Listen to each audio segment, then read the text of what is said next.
bunker.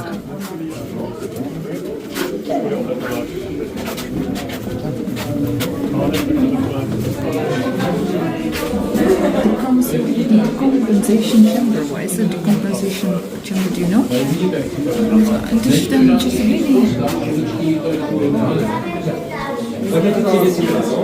it's the munition storage.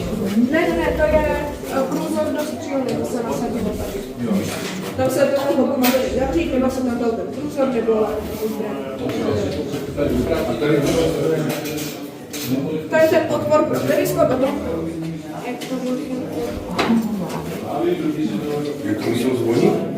Must be so amazing how they, where's the connection, to the it's a Wi-Fi. See, if Can I open? Yeah. But you need to put it down like Oh, this. alright, okay. And that goes outside? Yes, to the diamond mold.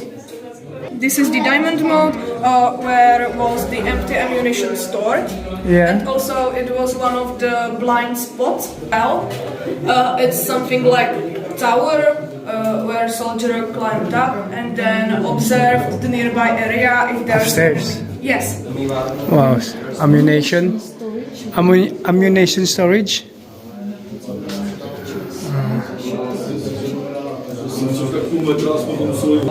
So ammunition storage pala to. And this one here, the same. So yung ganito pala, yung mga soldiers, pag nagmo-monitor sila ng kalaban nila, umaakyat sila dyan at parang may bintana daw dyan na makikita nila yung kalaban na paparating. So, yan. Itong aking kalaban. The enemy number 1. couple of twin heavy machine guns. Alright, okay. Sayang nakalak, pero pang machine gun, oh. Machine gun. That's a heavy machine gun. Ayan, machine gun. At saka dun, oh. Yung parang baby machine gun. Talagang... No, oni většinou jako dělali nějaký předběžný průzkum, kopali se sondy, ale oni většinou počítali, Galing, no? někam do vrtá. So, yung bunker na to ay tinatag noong 1937. Water storage tanks. So, everything inside is complete. Water. So, makapagsilip sila ng kalaban, no? You cannot see properly. Okay, pero talagang masisilip nilang kalaban. Ang importante, makita nila kahit kunti, oh. Ang kalaban. So, what's in here, darling? Oh, it's the same here. So, yung four corners ng bunker, may ganito na talagang aakyat sila rito para papunta sa taas at mamonitor nila ang mga kalaban. So just only build this one. What's this, food for heating? Cooker for heating. Dito sila nagluluto. Oh. May kunti silang gas stove. Cooker for heating food. For heating food pala ito. Ayos. Ito, talagang down. Tapon ng granada papunta sa labas. Ale ty lehké se sekaly podle jednotného plánu. Punta tayo sa underground. Typu, oni z toho jak z lega skladali skladačku, takže třeba věděli, že do tohohle místa se jim hodí typ D1, tak tam dali D1. Ty lehké jsou vlastně typizované. There's no air. Mají nějaký jednotný koncept, tam každý hlavy odolnost, počítač zbraní. Akorát v grabecích je to 14 money. Ha? Já tu sakačku. Quarters for 12 to enlisted men. Ito pala. Ang quarters na. Uy, sorry. I open it and somebody is inside the office. Ito pala yung mga bunker nila. Ang mga tulugan ng mga soldiers, oh.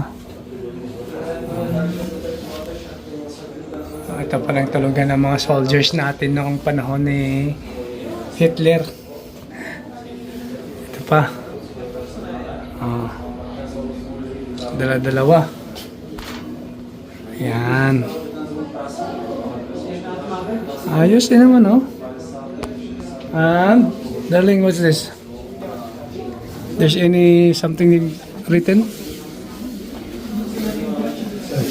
Tu musela být díra vykopaná jako Food storage. Ito pala food storage na rito. Food. Ito mga papers na ito. Buksan natin. Ayaw mo buksan. Wow. Filter ventilation room. Filter. What's it? Water well. There's a well here. So, water well. Ito pala. So, parang deep well nila nun.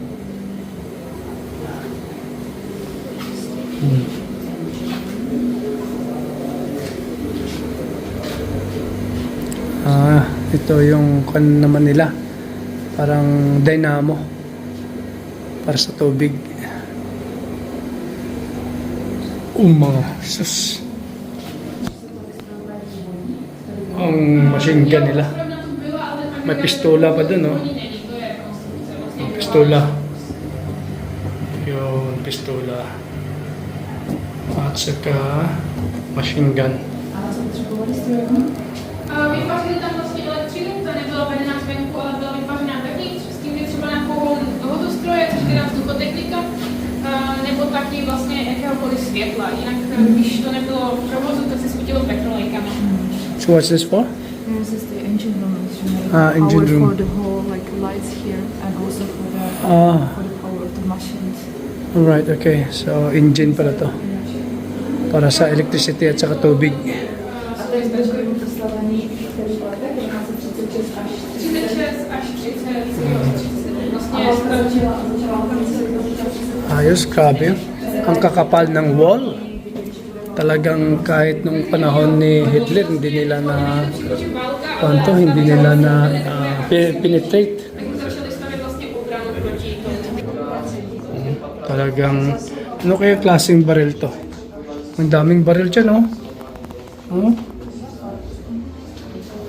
Pero tulugan ng mga quarters ng mga sundalo.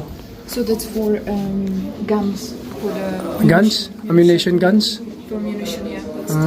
That's the Mga taguan pala ng bala yan. Okay, that's it. open this one. Oh yeah, somebody is office. Somebody is doing office. That's the tour.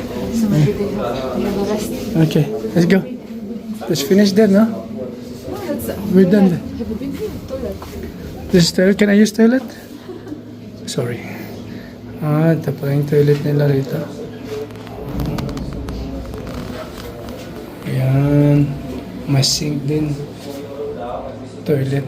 Yeah. Storage room, tsaka bunker. Tulugan ng mga sundalo. Mga konti, oh. Bala ng kanyon.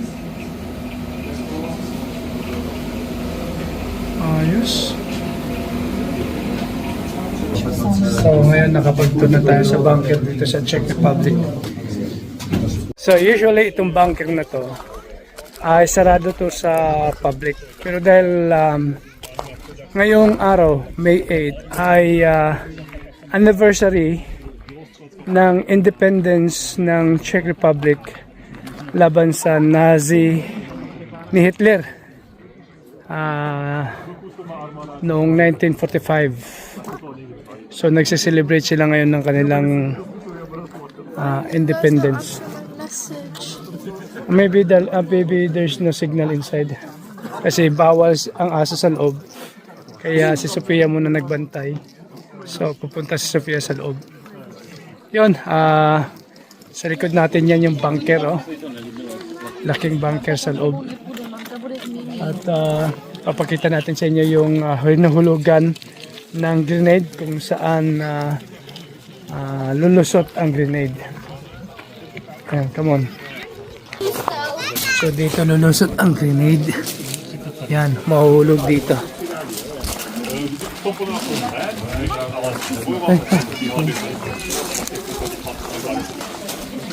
Yan o. Yung machine gun na nakatutok dito sa labas. Yan yung silipan na maliit na makikita mula sa loob ang kalaban na paparating din. Oh, machine gun din oh. Yan, machine gun. Kaya lang, bawal tayo sa taas. Kahit dun sa taas oh. Pag akit mo doon, may silipan pala na parang maliit na bintana. Yan yung maliit na bintana oh. Hindi naman kalakihan yung bintana. Yung makikita lang talaga yung tao. At lahat yan na bulletproof. Ito talagang kahit ang history nito noong hinulugan ito ng bomba, talagang hindi nasasira. Sobrang kapal, sobrang matigas. Okay. At least nasaksihan natin. Naging part tayo ngayon ng story noong Second World War. Yan. So itinayo pala to 1936 to 1939, yung pagsiklab ng giyera. Talagang ito ang taguan ng mga soldiers. So, ganda, galing. Nung nalaman nila na talagang sisiklab ang giyera, 1936, ito, itinayo ang bunker dito. 1939, sumiklab ang giyera hanggang 1945, 1946, something like that. Dito naman, mayroon silang maliit na bunker. Tingnan natin kung ano ang makikita natin dito. Yun ang malaking bunker. Ito ang maliit na bunker.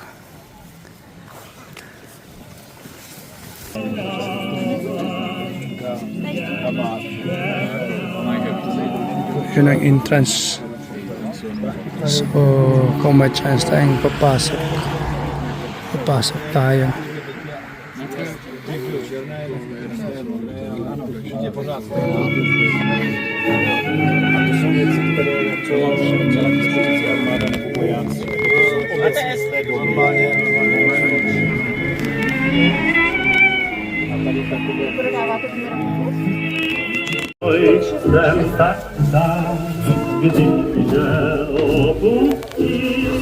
Machine gun.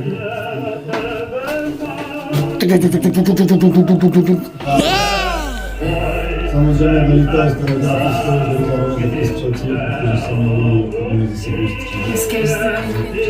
Těžký kulomet 37, tady vidíte protizávěr. Tapos dito nahuhulog yung bala oh. Yun. Grabe no. Yan, kalaban, darating. Ano? Daling. Darating si Hitler. Kailangan natin maganda. Kailangan natin silang ubusin. Ganda ang mga baril at mga bala. O, anong nakikita mo? You can see outside? You can see outside, but you know, it's like I can see the town. I can see the town, but it's really, Huh? I can see the town, but it's really, Really? really like But at least you can see that there's a person, no? Right? hardly. You can see. Yeah, what did you see? No, even though you have to up this. Yeah, the most important is that you know that there's some people coming. Yeah, wow. Really. But even then, how you can see the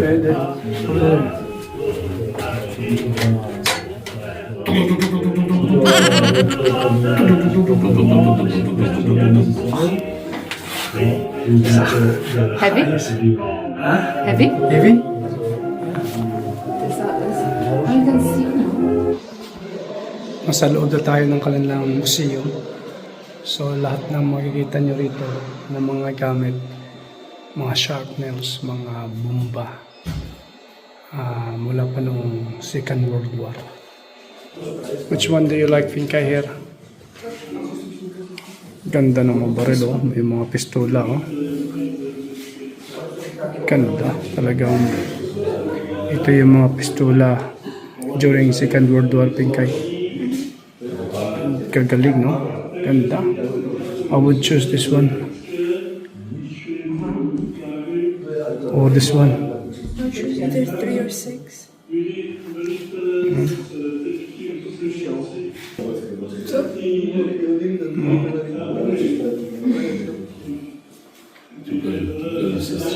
Pinkay.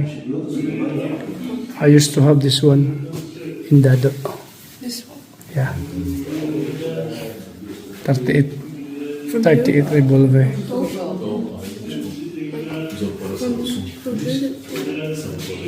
Local made.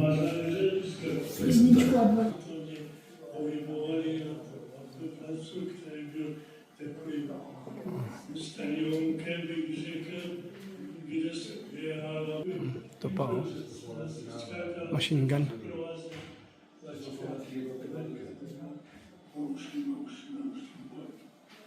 Galing ng grenade, oh. Oh, Magnum 357.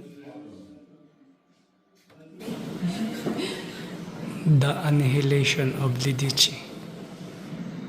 Grabe talagang yung Germany talaga sa panahon ni Hitler talagang ruthless. Grabe. Grabe. Talagang pagdating ng Germany, ng German soldiers sa bayan ng Lidice, talagang inipon nila lahat ng mga tao, nilagay sa loob ng church. So from 15 years old and above, nilagay sa loob ng church. Tapos sinunog yung church. Tapos lahat ng bahay ng Lidice talagang destruction talaga. Wala kang makita kahit bricks na. Talagang yung mga tira-tira talaga ng mga bricks tinanggal. Pag isipin mo bahay mo, tapos giniba yung bahay mo, lahat ng mga bricks or hollow blocks tinanggal. Talagang plain. Talagang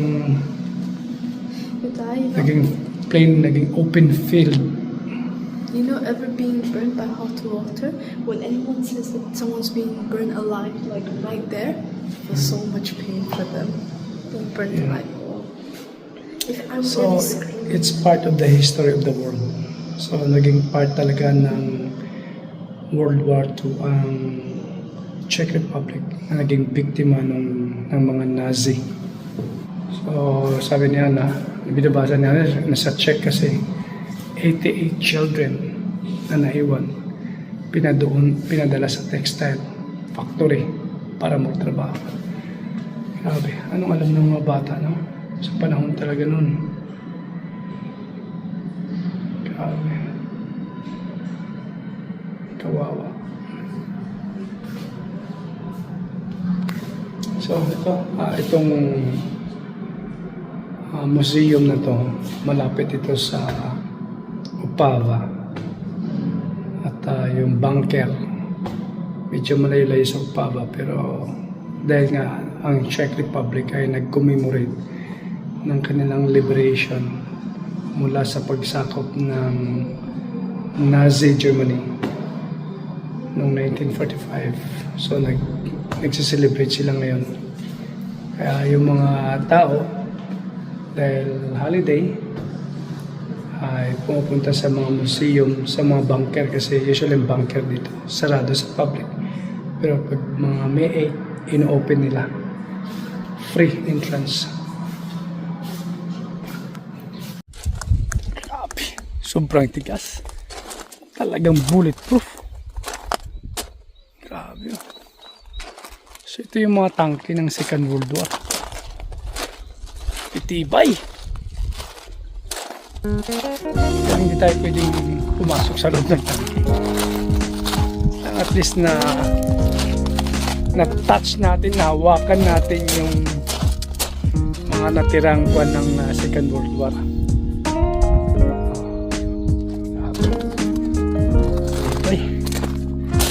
Okay, so that's it for today.